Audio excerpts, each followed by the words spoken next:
All right, so it is a Sunday at the hobby table. Welcome back. So today, not going to be doing a full build like I usually do.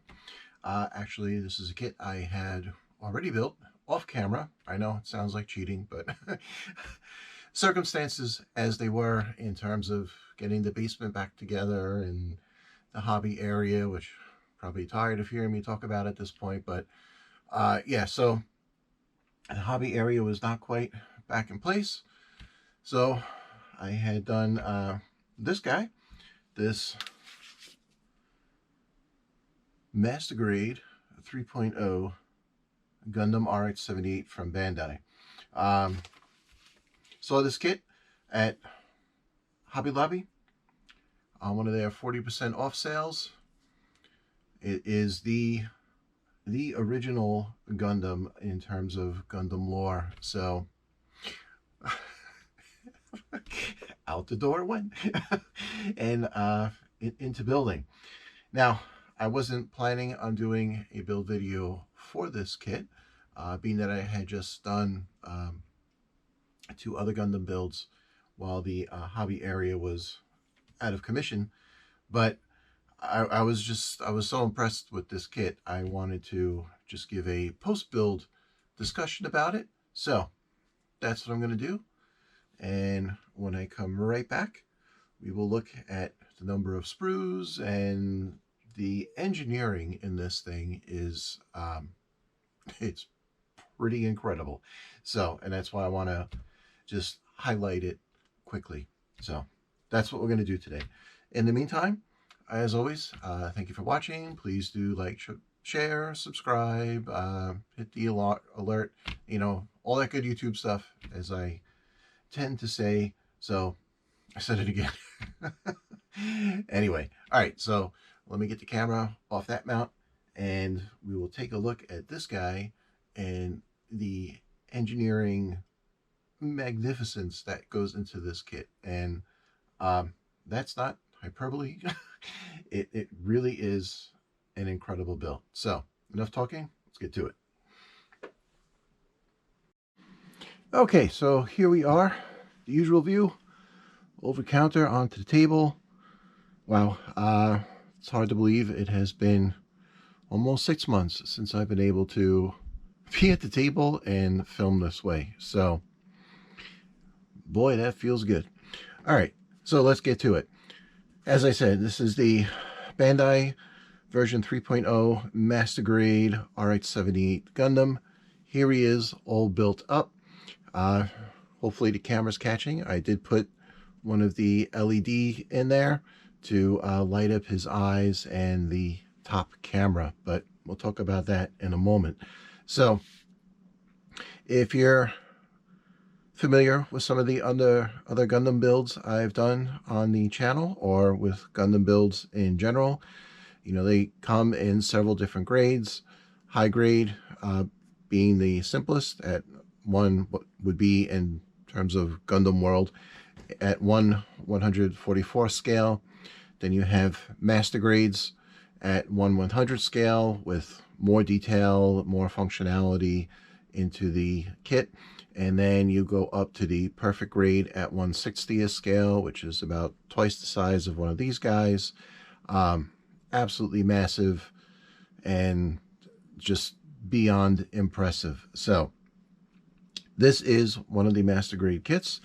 It's version 3.0 because as Bandai has evolved their molding and engineering technology, they have always debuted new steps in their technology, it seems, by going back to the granddaddy Gundam, the RX-78.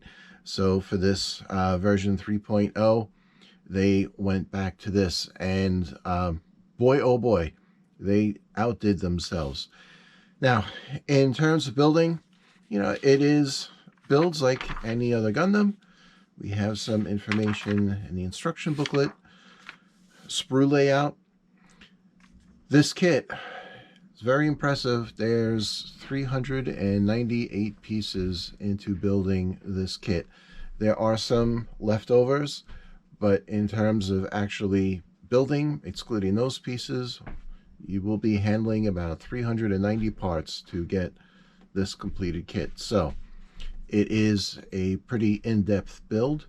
It builds smooth as silk. As usual, the fit on the parts is excellent with these kits, but you do get a very full building experience with this. The other master grades I recently did on the channel, the Gunner Zaku and the Strike Gundam. Sorry, trying to breathe here. Health is not the best right now. The Strike Gundam, those were between 350 parts, so there is a little bit of a boost up in the parts count with this one, and it is all there.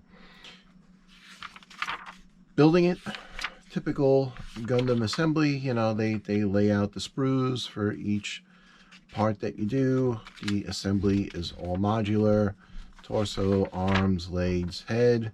Nice color center section showing you some of the functionality of the kit, and then getting it all together and into his accessories and then decals. So that's how it goes together. In terms of your sprues, what you're going to get in here, now of course mine are all empty because I have built the kit, but what I wanted to show was the color separation on this was very interesting. Rather than just doing a traditional all white, they have one tone of gray, and although it's probably not going to be highly apparent on the camera, this is a lighter tone of gray, and then there are pieces in the full white. And if you take a close look at the guy, which we'll do in a moment, you can pick all that out, and all those different pieces of armor attach in all these really interesting ways. Quite a bit of the armor is articulated with panels sliding around. Just so interesting. And then we get more white pieces, sprues I should say, and then there were the dark gray sprues, ABS plastic for the inner working frame of the kit, so it builds up nice and solid. It is a delicate kit because of all the functionality and all the moving parts in there. So the ABS frame, well, the kit is fragile and delicate in handling it. However, with the ABS frame, you know, once you get it into a pose that you want to, you know, work the articulation into, it's going to hold the pose. So it's solid in terms that it will hold its stance, but it is delicate because there are just so many things going on there. Get some clear pieces in there, some darker gray, more of the inner frame gray. The hands on this, Bandai doesn't always do this with the master grades, but with this one it did. They are fully articulated. All the joints on the hand move, and what is really cool when they do that, these hands come molded on a single sprue, and however they do it, I don't know. I guess someone who knows a lot more about molding technology might know about that, but the hand is molded in one piece, and then you remove it from the sprue, and you just have to work the joints, and the hand then folds into position. And just to show you that, here is how it is on the sprue, and this is a better picture. So it comes on the sprue like so, and then they show you with the arrows how to manipulate the fingers, and you just, as soon as you move the joints, they release, and then they articulate, and it's really something else. This is a little finicky to do. You do need a needle nose to try to work the joints open the first time. It is delicate once it is folded, the physical origami there to origami to get it into position. But once you have that done, it's, for me, I just think it's so cool being able to work all those individual digits for the poses. And while the sets of molded hands are more stable in terms of holding things, holding the accessories, I prefer this because it's just one set of hands. You don't have this, and literally I have a bag of hands in my Gundam spare parts. So there you go, whatever spins your propeller. Then we get one of the multicolor sprues, a second multicolor sprue, another sprue of blue parts, and the translucent red for the beam sabers. Okay, so the LED unit is not included with the kit. That is an extra that I put in there.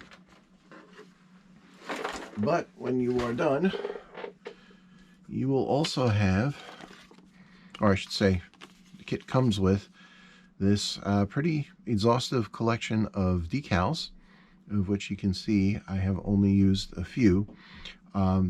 They give you the option to really load this up or not.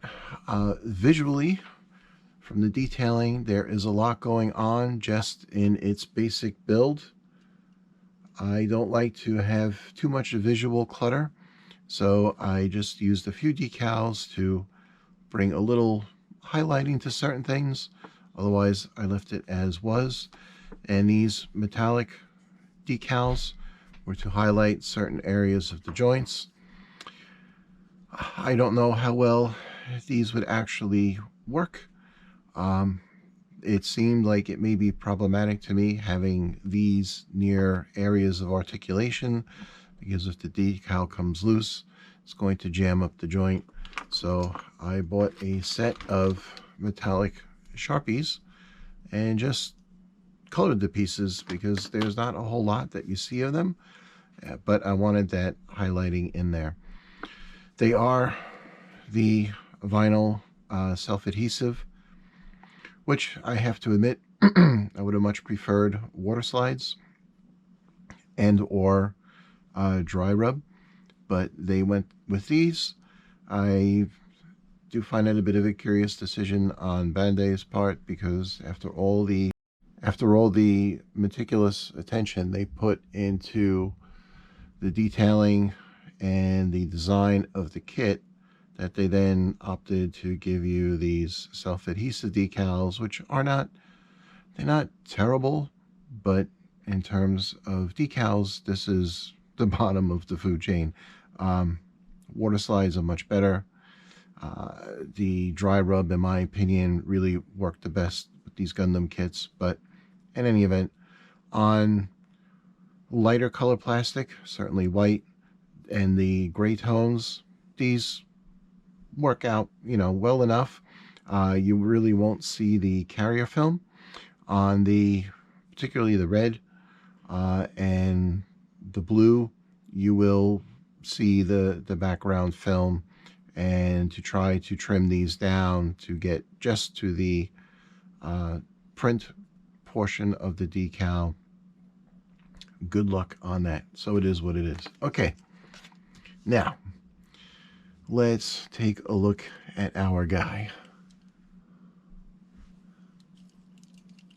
because he is, and you can see his eyes lit up in there. Now, to give you some examples,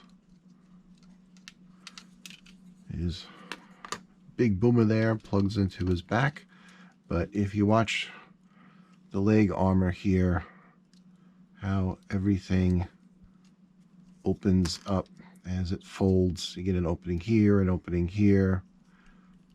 That is something else.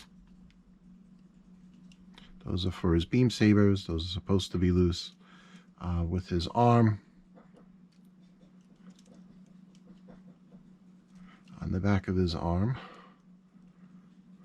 the armor plates slide open here.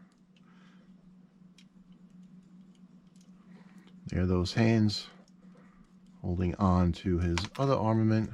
And yes, these are loose. And this is why I was saying, you know, these things, you can't look at them as like an action figure and, you know, bash them and smash them. That's not the intent of this. If that's what you want to do, then get an action figure.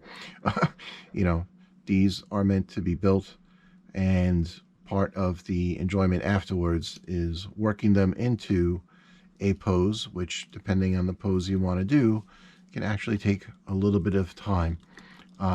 You know, while I'm filming here, I just do simple basic stuff, but I think you can appreciate the overall detail here. Now on the shield, we have some of those decals. You can see the background film. Again, that is unfortunate. And on the blue, but I think the addition of the detail is worth it. As far as the LED unit, his head unit just pops right off, and the LED sits inside there. And there is a switch on that unit, and you pop the head back on, and there it goes.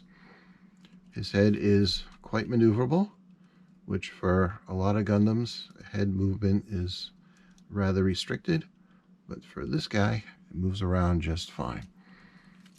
On his shoulder pack, these joints are the holders for the beam sabers. You can move those. There is some movement in these thrust nozzles, but we do have nice color separation on the pack. And on the hip skirts in particular, you can see the different shades of gray into the legs, the arms. Very cool. Now, one of the things that really surprised me with this kit, if you're not familiar with the RX-78 Gundam, in the original Japanese broadcast series, there was a hint that they had this thing called a core fighter, which joined the Gundam together and actually sits inside of it, and it's the core, so it's the core fighter. With this kit, you actually build this core fighter, and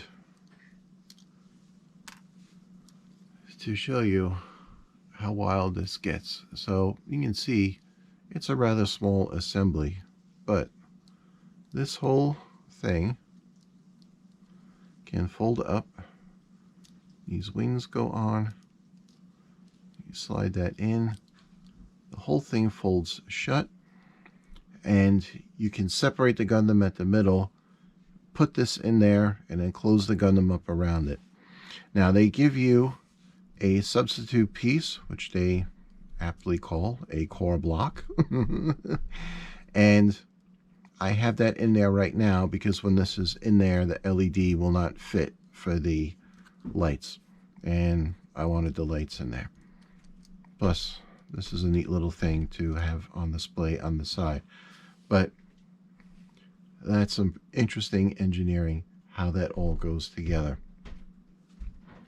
You're probably noticing while I was moving the leg around, you know, the range of motion is pretty impressive. There's some of the detailing I did with the Sharpie. So it is something else how well he can move. That's really cool. So there we go. I will leave him at that. The RX-78 Gundam version 3.0 Master Grade from Bandai. If you're into building Gundams, you got to track one of these down. You will not be disappointed. Okay, so now that that is done, I'm going to get back to working on the Galaxy models. Chevrolet Fleetmaster Aero Sedan, and get that done, because that's as far as I got with it when I had my basement debacle. So now that I have my space and I can paint and I can glue and I have space in my garage to do spray painting, I can get back to business and finish this guy up. So, I'm going to leave it at that. Thank you for watching, and as always, enjoy your hobby. Alrighty.